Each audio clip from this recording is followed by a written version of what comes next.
giving you an opportunity to get the full story from the people who tell it best.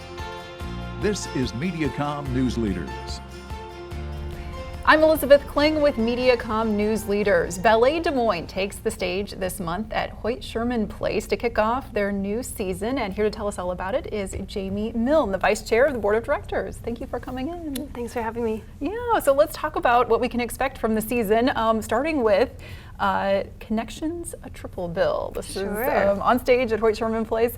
First, give us the dates. When can we expect it there? October 18th and 19th. There are only 2 performances, each at 7:30, both of the evenings. Okay, and what can we expect from this show? Sure. Connections, a Triple Bill is unique in the artistic community because there are 3 dance performances that take place. So you will see 3 ballets.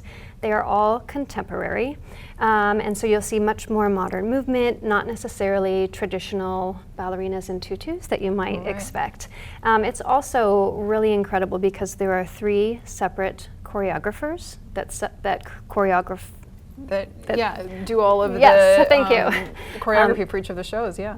Exactly. And it's kind of unique that you get really 3 performances in one evening. Is there a break in between each one, and then they move on to the next one? There is. It's a great way to sort of taste test ballet, if you will, because instead of having an hour-long performance that you are experiencing for the first time, you can go and really get a feel for what ballet is like in just these bite-sized performances. So typically 15 to 20 minutes per performance, and then you have a 5 to 10, 15-minute break. And then that's repeated 2 other times. And in the beautiful theater at Hoyt Sherman Place, which is just a wonderful experience in and of itself.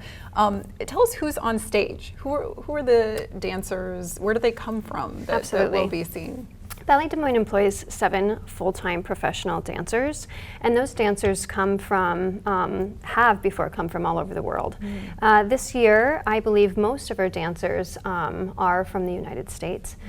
We do have a couple of guest dancers that will appear as well, so I think perhaps a total of 9 professional dancers. And then on occasion, the performances will pull from Ballet Des Moines 2, which is sort of a pre-professional set of dancers that are able to come to the big stage when performances like this take place. Yeah. Well then, coming up later this year, we want to talk about the next performance then, a annual tradition, a Christmas favorite, the Nutcracker. Yes, the Nutcracker is everyone's favorite, I hope, but mine especially, and really a great way to kick off the holiday season. The Nutcracker also takes place at Hoyt Sherman, December 13th through 15th, and there are I think 5 to 6 different performances that take place. What will be new this year is that we will also have a Nutcracker tea that takes place on Sunday between the performances. So if you want to plus up that ritual, you'll be able to buy tickets to a tea event. With some of the some of the dancers. The Sugar Plum Fairy will appear, which would be really sweet, I think. Another thing that's really incredible about the Nutcracker is it really is a community program. So the ballet has auditions so that dancers from across the state can come and audition to perform. There are over 340 dancers in the production that represent 39 different dance studios. So it's a great way that Ballet Des Moines extends into the community for the holiday. Yes, brings so many people together. And then you wrap up with another wonderful show, Wizard of Oz. Tell us about this. Yes, I think we're all excited to see how this unfolds. Although of course we know the story of the Wizard of Oz, but what's so wonderful about that ballet, it's at the Civic Center. It's one day only, April 11th, but usually falls around a nice Easter tradition if that's something that you're looking forward to with your family. But what's great about a story ballet, which that is known as, is that children of all ages enjoy it.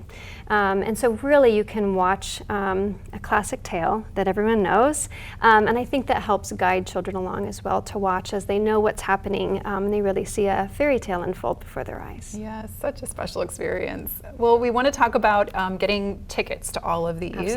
What's the best way to go about that? The best way is to visit balletdesmoines.org. There you can buy season tickets, but you can also purchase tickets to Triple Bill, which are on sale now.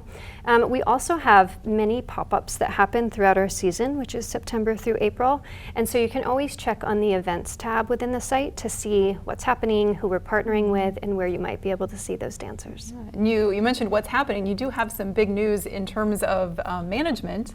Tell us about the new executive director who's coming in. We do. Blair Massa is joining us. She's moving here from Washington, D.C., which is incredible for the city of Des Moines.